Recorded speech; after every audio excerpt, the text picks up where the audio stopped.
Posibleng gipitin na ng Department of Agriculture ang mga nasa swine industry kaugnay ng ipinatupad na maximum SRP sa karneng baboy. Patuloy pa rin kasing may mga lumalabag sa napagkasunduang presyo na maaring mauwi sa hulihan o pagpapataw ng multa, bagay na mariing tinututulan ng ilang pork retailers. Si Sheena Torno magbabalita. Muling sinuyod ng mga opisyal ng Department of Agriculture at Department of Trade and Industry ang ilang malalaking palengke sa Metro Manila.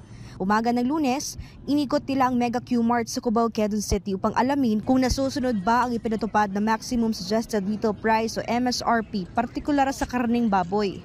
May ilang retailers na sumunod sa 350 pesos hanggang 360 pesos kada kilo na bentahan ng pork kasim at pige. Ngunit marami pa rin ang lumalabag sa MSRP. Lalo na sa liempo na umaabot pa rin ng 400 pesos kada kilo. Marami pa rin ang hindi tumalima sa naunang napagkasunduan, bagay na kinadismaya ni DA Secretary Francisco Chu Laurel Jr.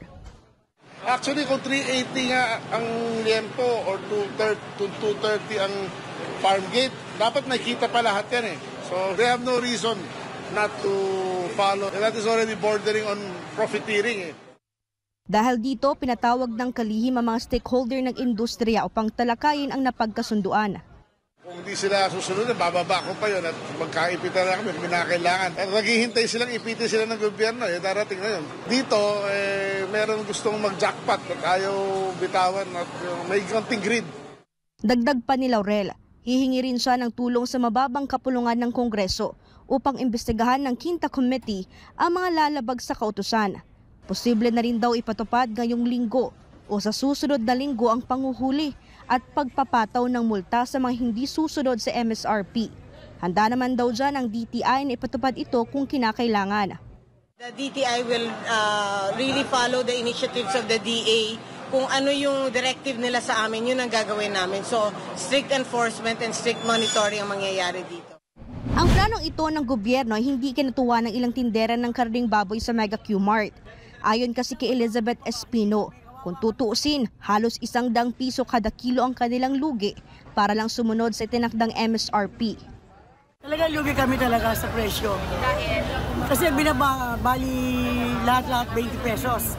Ay binaba namin sa baboy 30 pesos. Sa liempo binaba namin 70 pesos. O, paano hindi lugi kami? Dapat ang magbaba, hindi kami, kawawa kami sa palengke. Ang unahin nyo, yung siyempre mataas, yung dealer. Hindi, babagsak yung presyo kami, biglaan sa amin, hindi kawawa naman kami. Hindi pa natatapos ang problema sa sektor ng agrikultura dahil heto't dumagdag na rin ang mataas na presyo ng imported na bawang sa merkado. Dahil dito, tinitignan na rin ng DA ang posibilidad ng pagtatakda ng MSRP sa produktong ito, lalo't 95% ng bawang sa bansa imported.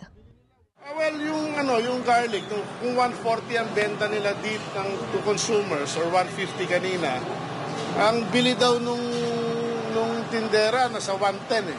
Diba? So sabi mo ng 140 may 30 pesos siya. So alamin natin kung yung 30 pesos na yung bawat kilo, mataas ba o hindi. Pero yung garlic importer, ang cost nila niyan is 80 pesos lang eh. Baka ang margin nila, baka nasa 40-50 pesos per kilo, no? I think that's too much. Sa ngayon, ipapatawag muna daw ng DA ang mga importer ng bawang upang makuha ang tamang datos at alamin kung bakit mataas ang bentahan nito sa kasalukuyan. Samantala sa usapin naman ng MSRP sa imported rice, inanunsyo ng DA Chief na ihihinto muna ang pagpapababa ng presyo nito sa 45 pesos kada kilo sa loob ng 2 buwan. Ito ay upang bigyang daan ng pagbebenta ng palay ng mga lokal na magsasaka sa mga trader. Aminado kasi ang DA Chief na may ilang lugar kung saan bagsak ang presyo ng palay, dahilan kung bakit may mga magsasakang nalulugi.